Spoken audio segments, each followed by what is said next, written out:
Olá pessoal, hoje eu quero conversar um pouquinho com vocês sobre o direito de resposta. E o direito de resposta é um instrumento muito importante para os candidatos, para os partidos políticos, para as próprias coligações formadas para a disputa de eleição majoritária, na discussão de ideias, do processo de construção de imagem da eleição e especialmente para garantir que haja um equilíbrio de armas entre os candidatos em que se busca, sobretudo, a garantia da verdade, a garantia de um debate propositivo, para que os ataques não sejam infundados, para que a mentira não prevaleça, para que ofensas desnecessárias não inundem as discussões eleitorais. E para isso temos uma previsão específica na legislação eleitoral, que é a possibilidade de se garantir ao ofendido o direito de resposta. E esse direito garantido aos candidatos, ele não tem início agora. Todos aqueles que tiveram seus nomes escolhidos em convenção, desde o dia da escolha do seu nome em convenção e antes mesmo do início da data para o pedido de registro de candidatura, já tinham o direito de questionar a justiça eleitoral eventuais abusos cometidos, por exemplo, pelos seus opositores. E sobre isso diz a lei eleitoral que aqueles que sofrerem injúria, difamação ou eventualmente forem caluniados por algum de seus opositores, por exemplo, ou ainda receber uma imputação sobre um fato sabidamente inverídico, seja a seu respeito ou a respeito de alguém que o apoie, que esteja junto contigo na campanha, mas que vá gerar um dano à sua imagem, um dano à sua candidatura, tem o direito de pleitear à Justiça Eleitoral do primeiro grau, na zona eleitoral aí do município, o direito de resposta. Veja que aqui nós não podemos confundir isso como uma tentativa do cerceamento à liberdade de expressão. Eu costumo dizer que a liberdade de expressão é realmente um direito caro, constitucionalmente garantido a todos os cidadãos, mas a liberdade de expressão ela encontra um certo limite em algumas situações. E esse limite, por exemplo, ele se esbarra quando a verdade, por exemplo, é atingida, quando a honra de uma determinada pessoa é atingida.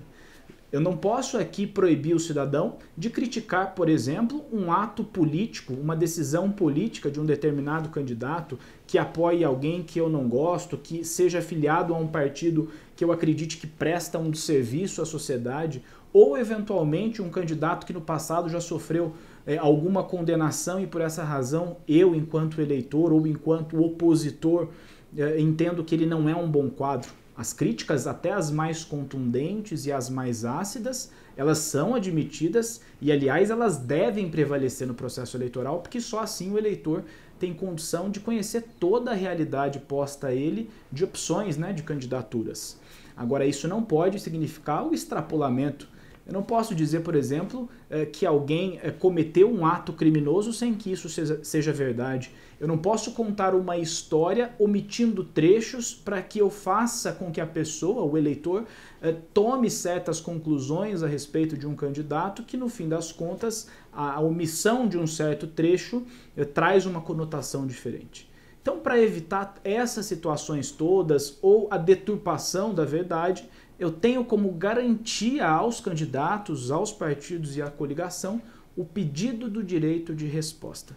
E vejam que interessante, quando esse pedido de direito de resposta é feito sobre, por exemplo, uma propaganda eleitoral gratuita, então vamos imaginar que um determinado candidato, durante o período da sua propaganda eleitoral gratuita na rádio ou na televisão, faça algum comentário em relação a um de seus adversários que seja de um fato sabidamente inverídico. Ou diga, por exemplo, que ele foi condenado numa determinada ação e a bem da verdade, ele veio a ser absolvido. Nessas situações, quando a gente fala de propaganda na rádio e na televisão, o ofendido tem um prazo de até 24 horas para requerer a reparação disso à Justiça Eleitoral. O juiz, evidentemente, vai analisar o pedido com máxima celeridade e, havendo a configuração desses ilícitos previstos, injúria, difamação, calúnia ou a fala de algo sabidamente inverídico, o ofendido terá direito ao direito de resposta, que deve ser respondido nos limites da crítica equivocada que lhe foi feita ou dos fatos mentirosos que lhe foram imputados. Ele também não pode exceder nesse espaço aquelas críticas que sofreu. Deve se limitar àquilo que de fato lhe ofendeu a sua honra objetiva ou subjetivamente. Então, quando isso vier a acontecer durante o programa eleitoral gratuito, o prazo é de 24 horas. Eventualmente, caso isso venha a ser feito por num programa de rádio tradicional que não tenha qualquer conexão com a eleição, então vamos imaginar que na cidade em que eu sou candidato, há um programa de rádio local que diariamente faz análises políticas e lá eu sofro algum tipo de crítica que desborde desse limite admitido pela legislação eleitoral. Nessa hipótese, eu tenho um prazo de 48 horas para pedir o meu direito de resposta a essa emissora, por exemplo.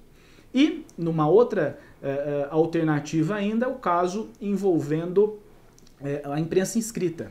Na hipótese de um jornal local realizar também alguma ofensa em meu desfavor, dessas situações aqui previstas na lei, eu tenho prazo de 72 horas para questionar isso à Justiça Eleitoral e, se eventualmente a minha tese vier a ser acolhida pela Justiça Eleitoral, terei eu o direito de ter o mesmo espaço nessas mídias para me defender, para responder, para restabelecer a verdade. E a mesma situação, ela também se enquadra quando isso vier a ocorrer na internet. Nós sabemos que, às vezes, em razão da quantidade imensurável de blogs, de perfis em rede social, é impossível nós identificarmos alguma ofensa feita com celeridade. Então, para as redes sociais, para a internet, para blogs em geral, eu não tenho um prazo que eu devo respeitar para o ingresso da ação se a página ainda estiver no ar. A única preocupação que devo ter é a seguinte: vamos imaginar que eu identifiquei que alguém fez uma postagem inadequada a meu respeito, que me difamou. Se essa postagem vier a ser apagada antes do ingresso da minha ação, que é essa representação do pedido de direito de resposta, a partir do momento que ela foi apagada, aí eu tenho 72 horas para pedir o meu direito de resposta a essa rede social, a esse blog, enfim, ao autor desse ato aí que viola o meu direito individual, o meu direito subjetivo à honra e à preservação da verdade. E vejam que importante informação eu trago a vocês a respeito. O meu direito de resposta, ele obrigatoriamente deve ser garantido de forma equivalente ao dano sofrido. Então, se a pessoa, por exemplo, realizou um ato impulsionado, fez uma publicação impulsionada, ou se eventualmente essa publicação durou tantos minutos, em igual sentido deve ser garantido a mim espaço. Se a notícia ficou no site, na capa, por 3, 4 dias, por 3, 4 dias a minha resposta tem que ser garantida no mesmo espaço. Se foi impulsionado, o mesmo valor gasto para impulsionar, devo ter garantido para que a minha resposta atinja o maior número de pessoas. É claro que quando falamos no tempo da sociedade da informação, certas notícias veiculadas que excedem o razoável, elas tomam proporções que a gente não consegue mais controlar o limite que ela chegou. Mas essa previsão legal aqui, de alguma forma, tenta garantir aos candidatos a oportunidade de sempre restabelecer a verdade, de sempre preservar a igualdade de condição àqueles que disputam o processo eleitoral. Então fiquem atentos, seja você candidato ou seja você eleitor, a liberdade de expressão ela não está sendo atingida quando nós nos envolvemos com uma situação em que o direito de resposta deve ser admitido. Não se admite liberdade de expressão como um direito absoluto quando a verdade está sendo atingida. Então vamos sempre lutar por uma campanha eleitoral propositiva, vamos sempre lutar por um debate de ideias sadio, mas se eventualmente houver excessos, a justiça está aí para reparar todos esses danos. Conto com vocês no nosso próximo encontro. Muito obrigado.